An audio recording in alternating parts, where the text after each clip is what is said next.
Comment vous faites pour rester aussi productif? Ben, pour rester productif, moi, j'ai une formule que j'aime, préparation plus opportunité égale succès. C'est à nous de nous préparer et d'être prêts. Les opportunités peuvent arriver à tout moment, mais si on n'est pas préparé, ça va passer et on va jamais réussir, on va jamais avoir le succès, on va jamais gagner. Bonjour à tous et bienvenue sur ce podcast où nous recevons plusieurs invités. Et aujourd'hui, nous avons un invité très spécial que vous connaissez sûrement, Monsieur Billy Makela, le marketeur de la ville. Ça fait 20 ans qu'il est dans le marketing et 15 ans dans les grands événements comme celle de Katanga Awards. Bonjour Monsieur Billy Makela. Bonjour. Vous allez bien? Oui, ça va. Merci de m'avoir invité chez Merci vous. aussi d'avoir accepté l'invitation. Merci. Alors, pour ceux qui nous suivent, on aimerait juste poser quelques questions et savoir d'abord, premièrement, qui est Monsieur Billy Makela? Bon, Monsieur Billy Makela, c'est un Congolais qui est expert en marketing, événementiel et communication. Je suis aussi enseignant dans les universités au Katanga, notamment à l'IEC, à ECOPO, et là, nous allons commencer à l'UPEL d'ici la semaine prochaine. Et à l'ESIS aussi, ça là. Ah, donc vous avez un très grand parcours. Voilà. Et je suis aussi DG d'Excellence Katanga Award Agency, qui est une agence de communication, marketing événementiel, et puis où nous produisons plusieurs événements, notamment le tournoi de football des entreprises, le jardin d'enfants, et puis le grand événement, c'est Katangawa. Ok. Vous venez de citer deux événements que je n'ai jamais peut-être Entendu entendu. parler, ouais. Oui, mais l'événement que j'ai entendu, que c'était Katanga Awards. Oui, c'est normal parce que Katangawa a fait 15 éditions. Le tournoi de football, nous l'avons commencé l'année passée, donc là, nous allons préparer la deuxième édition au mois de mai. Et le jardin d'enfants, nous l'avons fait au mois d'août ici. Et la deuxième édition sera le 25 décembre à Hypnose, où voilà, les enfants vont voir les personnages de dessins animés, tout ce qu'ils voient à la télé, Papa Pig, Batman, Spider-Man, voilà, ils le verront vraiment en live, hein, ils seront Oui, vraiment comme des vrais personnages. Et l'invité spécial, c'est le Père Noël, le vrai Père Noël, le tout blanc avec beaucoup de cheveux, là. ok. Donc, les enfants vont participer à des concours, des jeux, des poèmes, récitations et des jeux avec des clowns.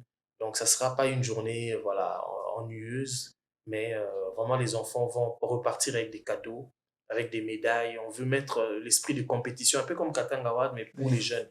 C'est-à-dire que les jeunes viennent et puis, voilà, les gagnants auront des médailles, ils auront des coupes et ils auront des cadeaux. Voilà. Ah, c'est très intéressant. Ouais. Et c'est pour décembre, je Le pense. 25 décembre à Le 5 Hypnose, décembre. on prie que Dieu nous accorde cette journée-là pour qu'il n'y ait pas la pluie, pour que les Oui, parce enfants que la fille. bénéficient, effectivement. Mais Tu es je au crois que parking de l'île. hypnose. Ok, je vois. Alors, j'avais quelques questions. J'aimerais savoir par rapport à Katanga Awards. On dit toujours qu'il faut innover. Oui. Alors, si quelque chose devait arriver dans le sens où quelqu'un venait avec l'idée de Katanga Awards, que ferez-vous? Mais il y en a déjà, hein. On a déjà. Oui, il y en a eu, il y en a eu et il y en a. Lorsque nous avons commencé Katanga, ouais, évidemment, c'était un peu une première parce que les gens remettent des trophées. Si vous entrez dans les bureaux des gens, vous allez voir plusieurs diplômes de mérite. Il y en a plusieurs, dans plusieurs bureaux, hein.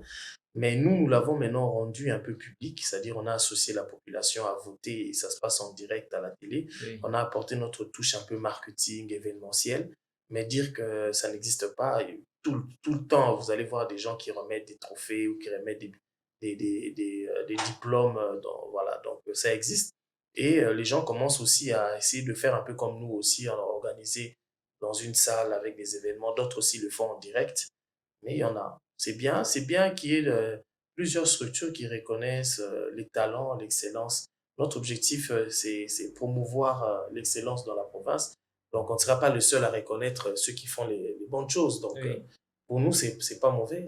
Au moins, ça incite un peu les gens à travailler et à donner le meilleur d'eux. Oui, c'est exactement même pourquoi aussi cette idée des podcasts est venue.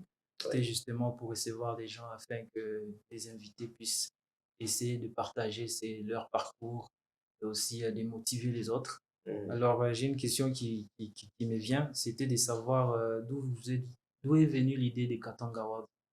Bon, en voyageant, hein, en allant à l'étranger, on a vu dans d'autres pays, les gens organisent les choses bien. Voilà, des awards internationaux dans une salle avec une forte campagne publicitaire et avec le sérieux qu'il faut. Je pense que la première idée venait de DSTV Award en Afrique du Sud. Il y Oui, a eu Simon Mboka, il y a eu Tress Award, il y a eu Grammy, il y a eu beaucoup de grands événements que nous regardons de loin. Il y a eu Ballon d'Or aussi, que nous regardons comment ils organisent ça. Et voilà, on s'est dit pourquoi pas Lubumbashi. Lubumbashi mérite aussi ça. Alors, il ne faut pas seulement que nous soyons à la télé pour suivre Grammy Award ou Kora en Afrique du Sud ou en Côte d'Ivoire ou Nigeria, pendant que nous pouvons aussi faire. Bon, mais c'est vrai que la considération, surtout des artistes, en plus cette considération, si on vous appelle à l'extérieur qu'ici, oui, ils reconnaissent pas vraiment, bon, peut-être maintenant un peu ça commence à venir, mais vous allez les voir dépenser de leur argent pour voyager, pour exact. payer les hôtels, parce qu'ils sont invités en Côte d'Ivoire, au Nigeria, mais au Katanga, il y a beaucoup d'exigences. Ils veulent pas la compétition. Mm. Lorsque vous les voyez à l'étranger, eux-mêmes affichent, voilà, votez-moi parce que je suis avec tel artiste, tel artiste. Mais si c'est à Lubumbashi, voilà, enlevez mon nom, je veux pas. Ouais. Donc les gens minimisent un peu ce que nous faisons parce que c'est local. Mais peut-être qu'ils vont peut-être nous donner un peu plus de valeur lorsqu'ils verront que Beyoncé viendra ou Exact. Jay-Z, et c'est ça notre rêve. Donc voilà. Nous, on a commencé pour honorer ceux d'ici. Maintenant, on veut s'étendre comme eux, ils vont ailleurs, nous voulons aussi voir Davido ici, nous voulons voir aussi Burna Boy ici et Wixted ou Fally Poupa. Donc, on veut vraiment grandir. Et effectivement, c'est ça notre objectif. Comme les grands événements et tout. Nous, on est déjà grands, seulement parce qu'on n'invite peut-être pas les autres, parce que nous, on voulait uniquement valoriser nos collègues, nos amis. Mais si on pense que, voilà, eux ne nous considèrent pas assez, Oui, ben ça c'est alors on vrai. va sortir et amener les autres qui nous Ça c'est vrai. considéreront, voilà. Ça c'est vrai. Et depuis que vous avez commencé Katanga Award, si je dois dire sur l'échelle à 1 à 10, quelle édition était la meilleure parmi vous? Bon, je peux pas dire ça. Chaque année, on fait des efforts pour s'améliorer. Là, on est dans une phase de croissance parce que pour moi, je le considère comme un produit. Le produit qui a un cycle de vie. Il y a la naissance lorsqu'on a commencé. Il y a la croissance, il y a la Mhm. maturité, il y a le déclin. Donc là, à 15 ans, on est adolescent. Donc, on commence un peu à faire attention à nous, à être un peu plus propre. Voilà. C'est comme un enfant lorsqu'il a 15 ans, voilà, il se soigne un peu, voilà, Oui, il commence un peu à regarder, mais on n'est pas encore mature parce qu'il y a beaucoup de choses qui nous manquent. Peut-être l'infrastructure, peut-être les moyens, voilà. Peut-être on a des idées, mais on n'a pas les moyens de faire venir Jay-Z, par exemple. Voilà, peut-être les partenaires, peut-être l'État.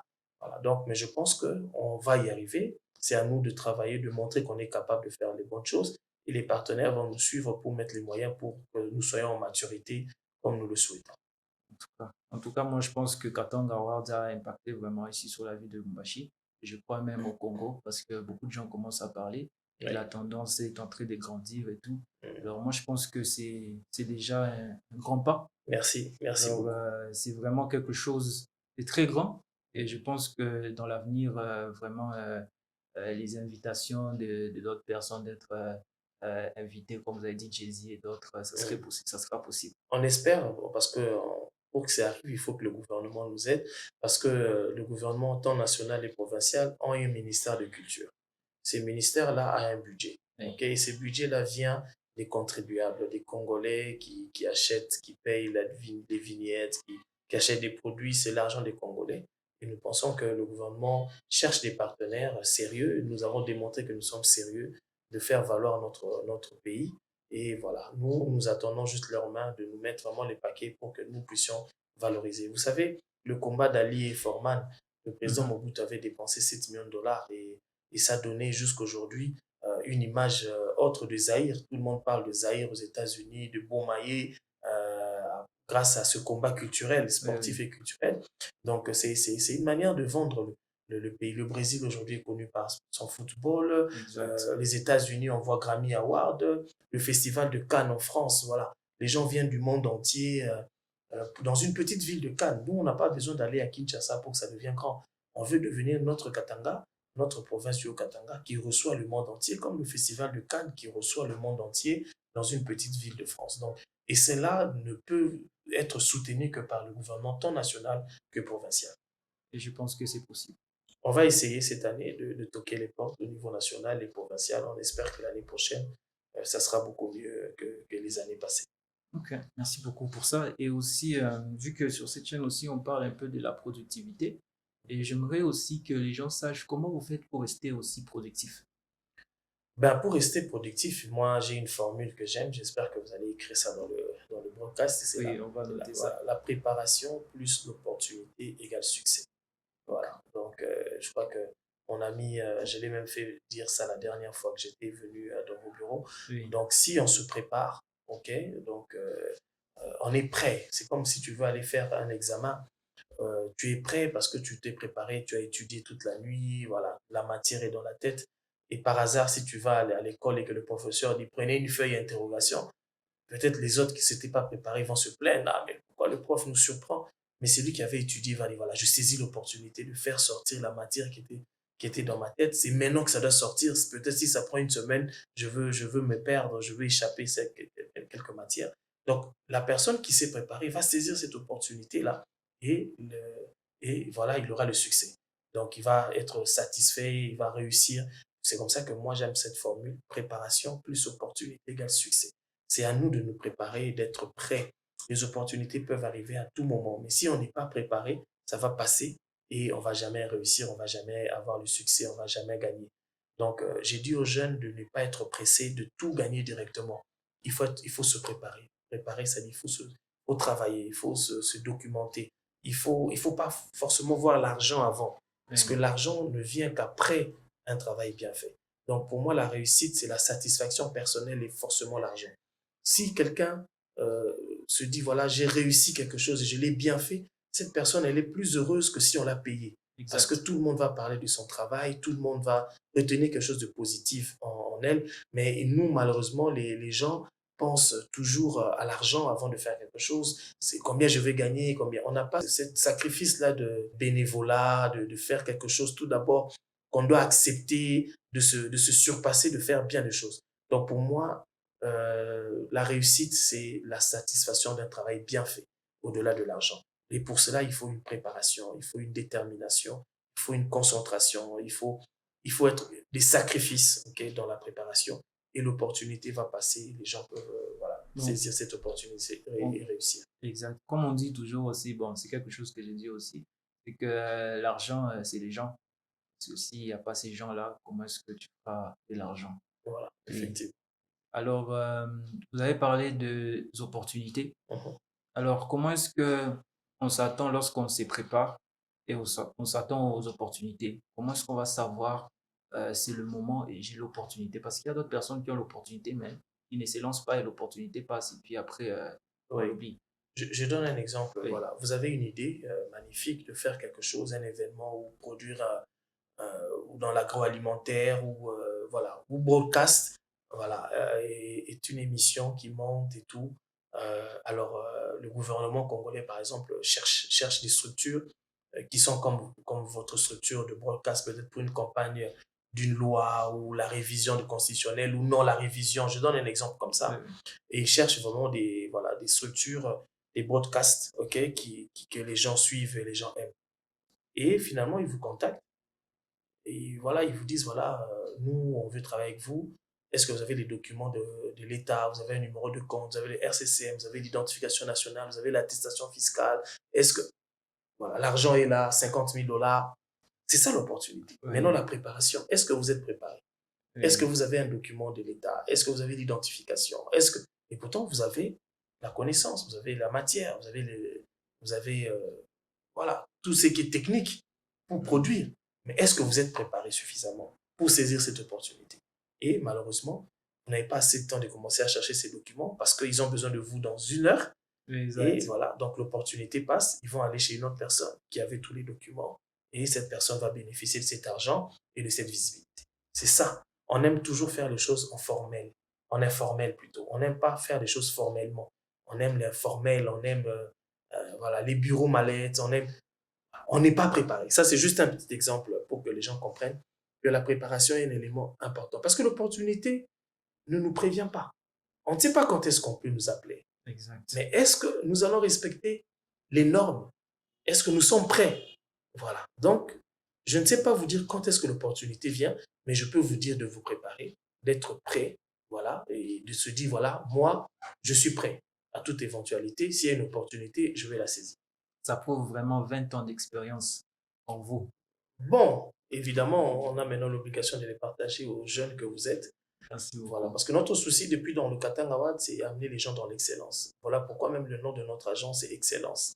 Donc nous, l'excellence, c'est quelque chose de différent des autres. Donc tout ce que nous faisons, on fait un effort que ça soit différent, mais ça soit bien fait. Et on a l'obligation de, voilà, de former, d'informer aux jeunes qui viennent avec l'expérience acquise, voilà, de toujours travailler en mettant l'excellence de nous. Et ça vous fait quoi des gens qui vous, qui vous surnomment le marketeur de la ville? Bon, et je sais peut-être que, vous savez, le marketing est arrivé vers les années 50. Oui, Parce qu'au départ, les gens produisaient et vendaient. Donc, voilà, tu as une ferme ou tu as un champ, surtout en Europe, aux États-Unis, voilà, tu mets tes raisins et puis voilà, tu mets en vin, tu le transformes en vin et puis tu viens vendre. Il n'y avait pas de concurrence. oui. Ok. Donc, chacun amenait ses produits. Alors, qu'est-ce qui s'est passé?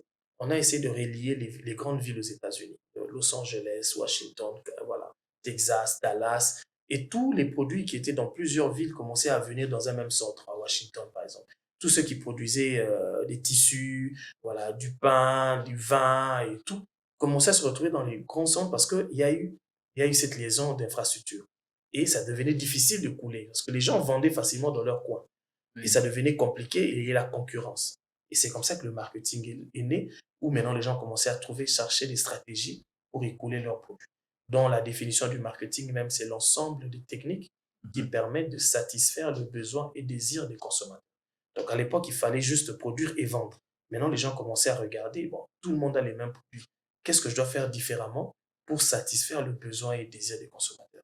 Et c'est là qu'est née les stratégies, les techniques marketing, notamment la publicité, la promotion, l'étude du marché, la stratégie, la communication de masse, tout ça, ce sont des techniques qui englobent pour que ça soit le marketing.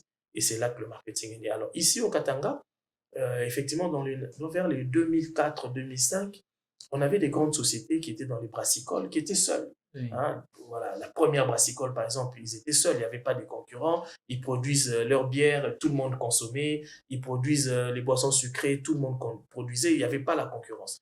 Et même dans les télécoms, au début, il y avait juste peut-être un réseau vers le 2002. Il y avait un seul réseau voilà, qui offrait ses services et tout le monde achetait des téléphones, des SIM et consommait. Mais à partir de 2004, ok, il y a eu plusieurs réseaux qui ont commencé à naître. Ok, et en 2005, 6, 7, il y a eu aussi beaucoup de sociétés brassicoles qui commençaient à venir au Katanga. Il y a certains qui étaient à Kinshasa qui commençaient à venir. Et il y a des produits aussi venant de la Zambie qui commençaient à accéder facilement. La concurrence a commencé à grandir au niveau de la ville de Lubumbashi. Et c'était cette période-là que nous aussi, on a été affectés dans cette société de télécommunications pour promouvoir le marketing de la société où je travaillais. Et c'était un peu du nouveau pour la population parce que les gens ne vivaient pas forcément le marketing agressif comme à l'époque, ça n'existait pas.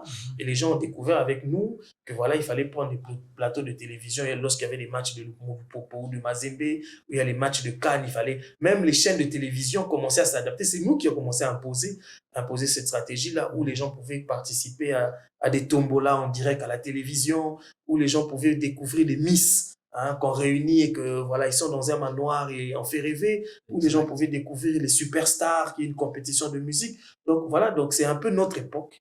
On a amené ça, le football, où voilà, on sponsorise le football national et cet esprit-là. Et je pense qu'on était, bon, je ne peux pas dire que je suis le pionnier du marketing au niveau du monde, mais au niveau du Katanga, c'est vrai que nous étions les premiers. J'étais pas seul, j'ai mes amis Yves Mafuta qui sont aussi là et d'autres amis. C'était vraiment cette période-là que nous, on était un peu plus visibles.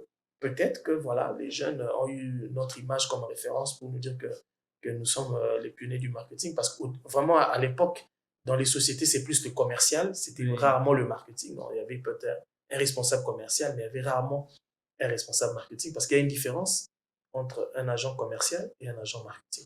Un agent commercial, lui, il ne voit que les chiffres. Donc, Oui. s'il a vendu $100 aujourd'hui, il doit vendre $120, il voit que les chiffres d'affaires. Mais un marketeur, lui, il voit la satisfaction. Est-ce que les clients sont satisfaits de mon produit, sont satisfaits de ce que je leur offre comme service? Donc, cette différence-là entre commercial et marketeur. Et maintenant, les gens commencent à comprendre avec la concurrence, il est important d'engager un marketeur dans sa société parce qu'on n'est pas seul sur le marché. Oui, chaque entreprise devrait avoir un marketeur. Je pense que c'est important. Oui, Et, et aussi, j'avais une question, c'était à savoir, parce que généralement, les gens prennent comme étant le marketeur juste un an. Ouais. Alors, je ne sais pas si pour vous, vous pensez que c'est pareil, parce que c'est vrai qu'on peut dire que je suis marketeur, mais on prend comme image, on fait juste marketeur et tout. oui. Alors, euh, ma question aussi était celle-ci de savoir, au Grand Katanga, avec l'innovation qui est en train d'avancer dans le digital et tout. Alors, avant, comme vous avez parlé que le marketing, il y avait c'est qu'on devait faire le terrain, essayer d'aller parler aux gens et tout ça. Maintenant, quelle est la stratégie, la meilleure stratégie à utiliser en 2024 s'il s'agissait ici au Grand Katanga? Bon, et vous savez, il y a la mondialisation, le numérique qui est là, qui prend de l'ampleur. Voilà pourquoi on a ajouté euh, un cours du marketing digital. Dans le marketing digital, on voit tout ce qui est numérique, tout ce qui est plateforme et tout. Mais c'est vrai que statistiquement, les gens qui utilisent encore les smartphones au Congo, euh, on n'a pas encore atteint 40% de la population Ok, congolaise qui utilise encore les smartphones.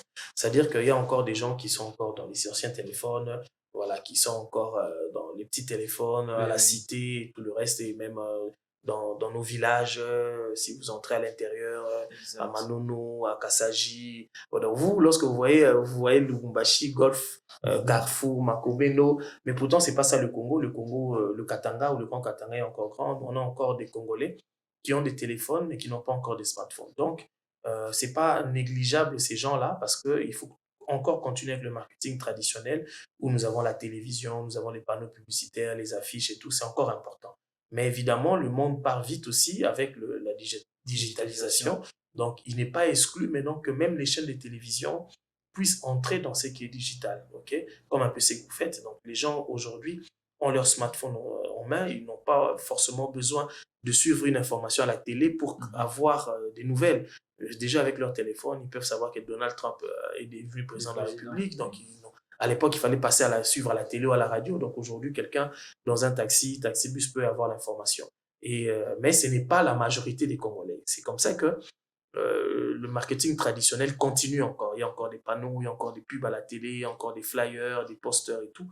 Mais le digital prend de l'ampleur. Moi, je recommande effectivement aux sociétés d'entrer dans le digital, de trouver des committee managers, c'est-à-dire des jeunes qui savent utiliser l'outil informatique et l'outil de téléphone, Mhm. qui doivent travailler pour eux parce que tout le monde n'est pas informé ou formé sur la digitalisation.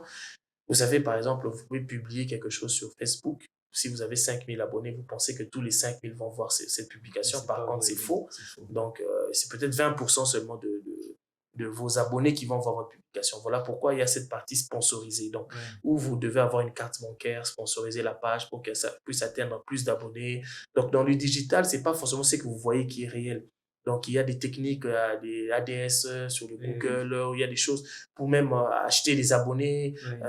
ou toucher plus de personnes parce que vous voulez promouvoir un produit, un service. Donc, il y a beaucoup de techniques dans la numérisation qu'il faut apprendre. Et si vous n'avez peut-être pas le temps, il y a des jeunes gens qui s'y connaissent et qu'on appelle committee manager, que je recommanderais à beaucoup de structures de les insérer dans leur stratégie marketing. D'accord. Mais est-ce qu'avec ce que vous venez de dire, vous pensez que le marketing traditionnel pourra au final tuer le marketing digital et le digital pourra tuer le marketing traditionnel?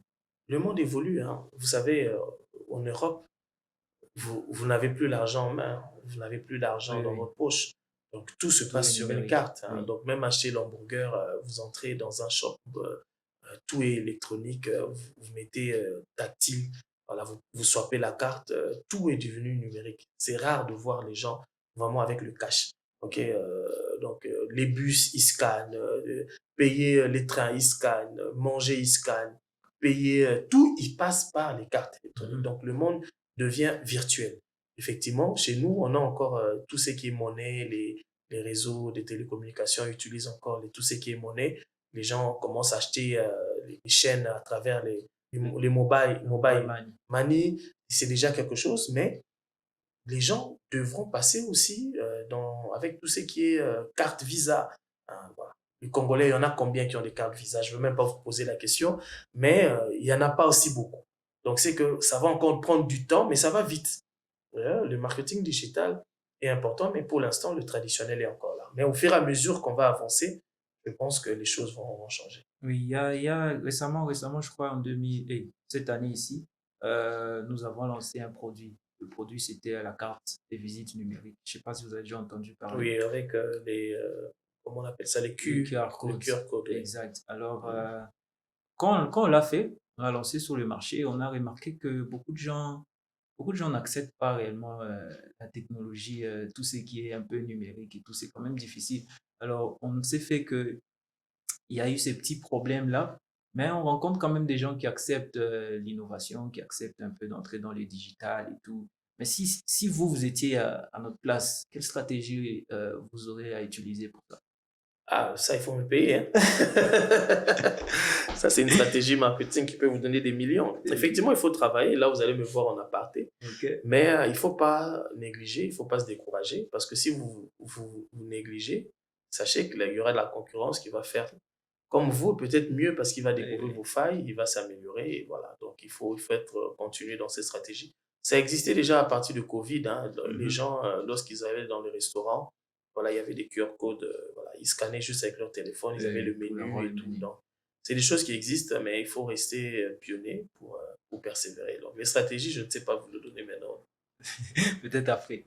Bon, on verra. C'est mon travail, hein, je gagne de Oui, ça. oui, oui, oui, ça c'est vrai. Alors, pouvez-vous nous partager une erreur majeure que vous avez commis, comment vous l'avez transformée en opportunité?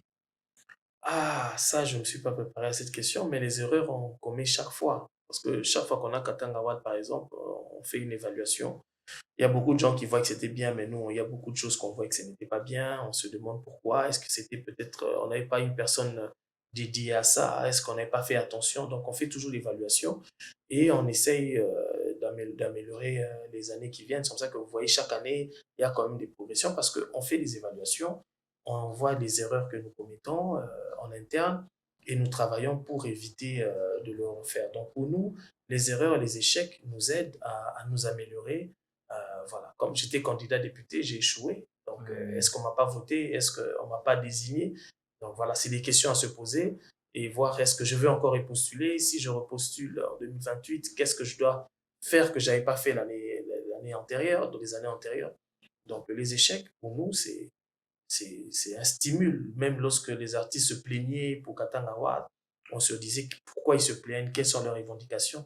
Et chaque année, on essaie de s'améliorer. Pour nous, les échecs étaient un élément important. Les critiques positives, les critiques qui peuvent nous Négatif. aider, voilà, nous aider à améliorer. Pas les critiques où bon, moi, j'aime pas la tête de Monsieur B. M'énerve, sa tête m'énerve. Ça c'est Ça, pas des ça, critiques, voilà, les critiques objectives qui nous aident à nous améliorer. Ça, c'est bien. ok. Et on est presque à la fin. J'avais juste quelques questions, genre, je crois, deux ou trois, pour finir. Si quelqu'un en 2024, ici, maintenant, qui nous suit, voudrait se lancer dans le marketing, quel conseil vous allez pouvoir lui donner? Ah, mais tout le monde doit avoir des notions marketing, que tu sois professionnel marketeur comme moi, que j'ai étudié ça et j'enseigne ça, mais je pense que tout individu qui fait des activités commerciales, qui nécessite un chiffre d'affaires, qui nécessite des bénéfices, ok, doit avoir des notions marketing parce que vous n'êtes plus seul sur le marché, Mhm. la concurrence existe, vous devez avoir des notions marketing pour comprendre comment vendre votre produit parce que le produit n'est pas forcément physique. Le produit peut être physique, le produit peut être un service, le produit peut être un ONG, le produit peut être euh, médical, politique. Voilà, le produit, c'est plusieurs choses. Même votre chaîne est un produit. Exact. Voilà, donc le produit a besoin d'être vendu, a besoin d'être rentable. Et cela, il faut des notions marketing. Bientôt, nous allons lancer des sessions de formation nocturnes à ceux qui travaillent, qui veulent avoir des formations en marketing entre 17h, 18h et 20h ou 18h et 19h30. Nous allons lancer ces genres de formations pour que les professionnels dans n'importe quel domaine puissent bénéficier des notions marketing pour faire évaluer leur société, que ce soit médecin, que ce soit avocat, que ce soit commerçant, informaticien, tout le monde veut vendre et veut attirer plus de clients. Et il vous faut des notions marketing spécifiques pour eux. Ça, c'est vrai. Ça, c'est vrai. Donc, vous êtes une source de motivation pour beaucoup, hein. Merci. Il faut pas oublier ça. Mais j'ai pas Et, encore réussi, hein, donc je me bats aussi tous les jours, comme tout le monde. oui, si vous pouviez revenir en arrière, que feriez-vous différemment dans votre parcours? Bon, au départ, je voulais être juriste, puis je voulais être diplomate, ambassadeur, et je suis tombé être marketeur. Donc, je suis pas quelqu'un qui est fort dans les travaux manuels, un bricoleur. Donc, moi, tout se passe dans la tête et je fais fonctionner les autres. Je pense que je suis bien là où je suis. Donc, je sais pas faire tout ce qui est manuel. C'est pas mon fort. Donc, il faut connaître, dans le marketing, on a un cours qu'on appelle le SWOT marketing. Donc, une Oui, étude de SWOT, c'est-à-dire connaître ses forces, ses faiblesses, oui, les opportunités et les menaces. Donc, chaque produit, chaque individu doit connaître qu'est-ce qui fait sa force. OK? Qu'est-ce que lorsque je fais, ça marche. Évidemment, chaque individu, chaque société a des faiblesses. Il faut aussi connaître ses faiblesses. Pas seulement connaître, mais les énumérer. Dire, voilà, j'ai ça comme faiblesse, j'ai ça comme faiblesse, j'ai ça comme faiblesse. 4 ou 5 avec des lignes, et vous avez des forces que vous écrivez, j'ai ça comme force, j'ai ça comme force. Et de l'autre côté, vous avez des opportunités. Qu'est-ce qui peut se présenter comme opportunité? Qu'est-ce que je peux saisir dans ce que j'ai comme force que je peux saisir, dans ce que j'ai comme faiblesse, comment je peux m'améliorer? Si moi-même je n'arrive pas, qui je peux associer, qui doit couvrir ma faiblesse pour saisir l'opportunité que je vois?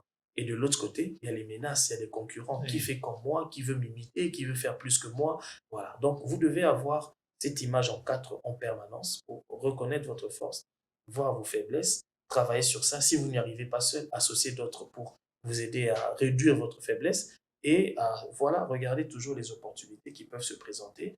Et de l'autre côté, voir qui vous menace, qu'est-ce qu'ils font de mieux que vous, ou ceux qui sont plus hauts que vous, qui sont meilleurs que vous, comment ils font pour réussir. Donc, étudier vos concurrents. Et c'est dans ça, cette stratégie SWOT-là, que vous aurez déjà la lumière sur la réussite voilà, personnelle. ouais. En soi, j'ai appris beaucoup en quelques minutes. Oui. Et pour finir, pour quelqu'un qui nous suit, quel est le dernier mot que vous pourrez dire? En tout cas, je souhaite bon vent au podcast. Merci beaucoup. J'espère que j'aurai mes petites vidéos coupées Exact et avec des réel. écrits pour les réseaux sociaux. Oui, oui. Et je suis content que ce soit des jeunes qui se battent, qui croient, qui disent, bah, voilà, il n'y a pas de travail au Katanga. Voilà, je reste à la maison, je dépose des CV, j'attends qu'on m'appelle. Et je vois des jeunes gens qui se battent, qui se dépouillent. Les réseaux sociaux payent, effectivement. Si vous avez des comptes bancaires au niveau étranger, si vous êtes vu, les vues payent. Continuez, Exact. travaillez dessus. Et j'espère que vous allez atteindre 1 million de vues, hein. Voilà, regarde, Fally hier était dans un live, il a pu avoir 13 millions 13 millions de likes et 281, je crois, je sais pas. Déjà C'est 13 beaucoup. millions de likes, c'est beaucoup d'argent Beaucoup. qui, voilà. Donc le gars, vous le regardez, il parle, mais il fait entrer, il fait entrer, il fait entrer. Et il a eu l'argent hier juste parce qu'il a fait 1 heure ou 2 heures en live. Et ça, Exact. c'est la magie du numérique. Donc, soyez connectés, essayez d'avoir des comptes bancaires à l'étranger parce que nous, le Congo ne nous permet pas encore de monétiser Oui, oui. nos réseaux. Donc, ayez des gens de confiance qui doivent Mhm. avoir des comptes bancaires avec votre structure. Et comme ça, vous allez monétiser tout ce que vous faites et ça va vous permettre de bien évoluer. Ouais, ça c'est vrai. Et voilà, nous sommes à la fin, nous avons fini avec mon troisième invité qui était Monsieur Billy Makila. C'était vraiment un échange très motivant. Alors j'espère que vous allez vous abonner et aussi partager. Et aussi, je crois que dans les jours à venir, lorsque nous aurons 1 million d'abonnés, nous reviendrons encore vers vous pour vous dire que Monsieur Billy, nous avons atteint 1 million d'abonnés. Je serais content d'avoir mon champagne du conseil. Oui, merci beaucoup. Merci. Et je vous dis à la prochaine, dans le prochain épisode. Merci.